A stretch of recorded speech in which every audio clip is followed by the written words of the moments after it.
Well, Chief Economist at Don Consulting Group, Chifipa Mhango, joins us now for more. Good morning to you and thank you very much. The dominant view seems to be, Chifipa, that we will swerve a recession. What do you think?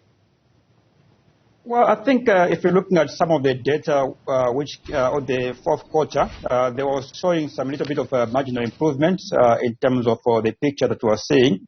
So, for example, much as the mining declined in December in terms of production, but I think in the month of October and November, there was a slight positive movement in that segment of the economy in terms of production. We're also seeing the similar pattern in terms of the manufacturing, even though marginal production patterns in terms of which are reflect a positive element there.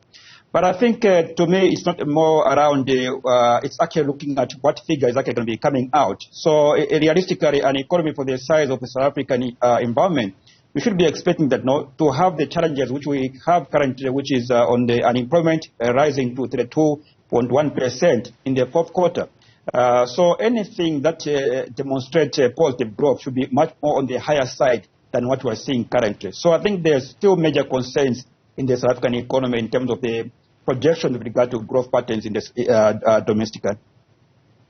You know what's interesting for me, and of course, Chifipa, I am no expert at all, but if you look at the 5 out of the 10 sectors that experience those declines, and you have at the top of the list what is incredibly important, agriculture, then you've got manufacturing and construction amongst the top 3 in that 5 group. These are areas where, you know, you have to kind of build up to growth. It's not just going to happen overnight, and yet these also carry the opportunity for a significant impact on GDP growth. So what do you say about these sort of major sectors that are pulling down South Africa's prospects? Well, I think these sectors are facing a number of challenges. For example, if you look at the construction sector on its own, it's a credit-driven kind of environment where lending from the banks actually plays a critical role, both for the residential as well as, let's say, the non-residential construction. But also it's got implications towards the government projects filtering into that segment of the economy. So it actually demonstrates that much needs to be done in terms of implementation of government key infrastructure investment. But at the same time, I think in the overall environment in terms of monetary policy, where the interest rates are very high, obviously it's actually derailing in terms of credit extension to the private sector as well as to the domestic, to the household sector. So those sectors like construction, they are heavily dependent on the credit environment. But I think if you look at the manufacturing sector, there are a number of challenges there that we're facing. Load shedding has not done us any favor in that line. You're looking at the disruptions with regard to the harbor, which has affected the exports, even also raw material supply, I think has also created a little bit of a destabilization factor in terms of the performance of the manufacturing sector. So if the manufacturing sector, I think, has actually faced a decline for a long period of time.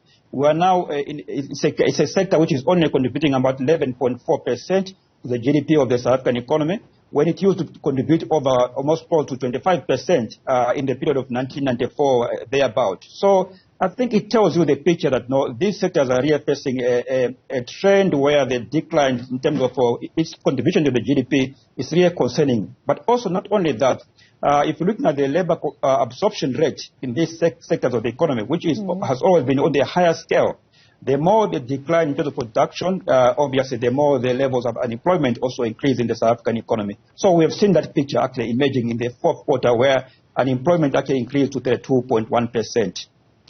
You know, I listened to you, and we have various permutations of these discussions, Chifipa, every time we are expecting the GDP numbers to come out. And every time you're equally as depressed as the last, even if there's a slight lift in the economy.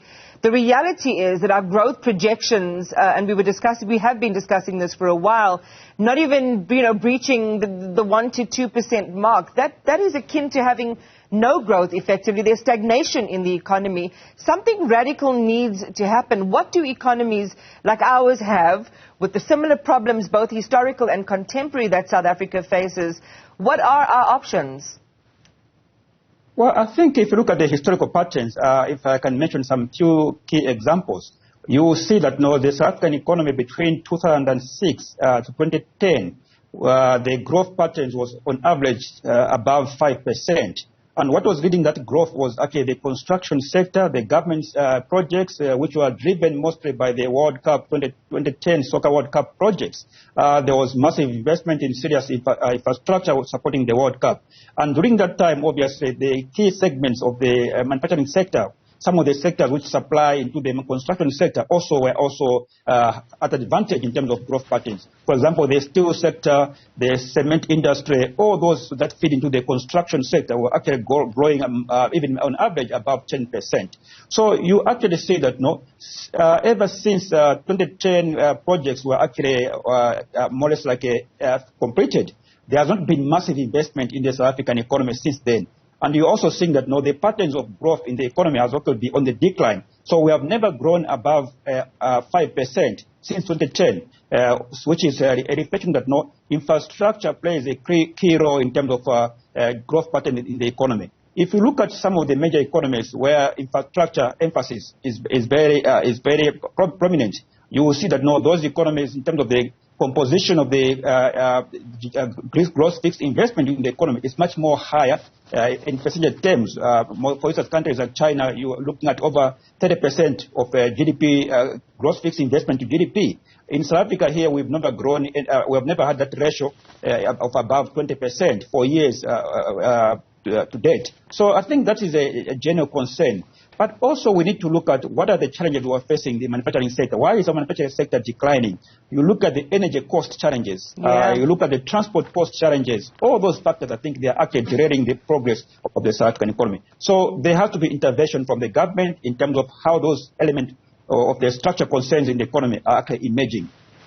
Yeah, we certainly need all sectors, especially those in energy provision, to buck up, as that report that we've just seen released now has revealed. Just some of the basic fundamentals have to be taken care of. Do the operational maintenance, make sure that the right people are there, ensure that there's a lack of political interference, and we should be on the runway and poised for liftoff, which has all of these consequential benefits in the economy, particularly in these key sectors around manufacturing, construction and agriculture. Thank you very much for your analysis. We appreciate it. We'll see what happens when those numbers come out. Chief Economist at Don Consulting Group, that was Chifipa Mhango.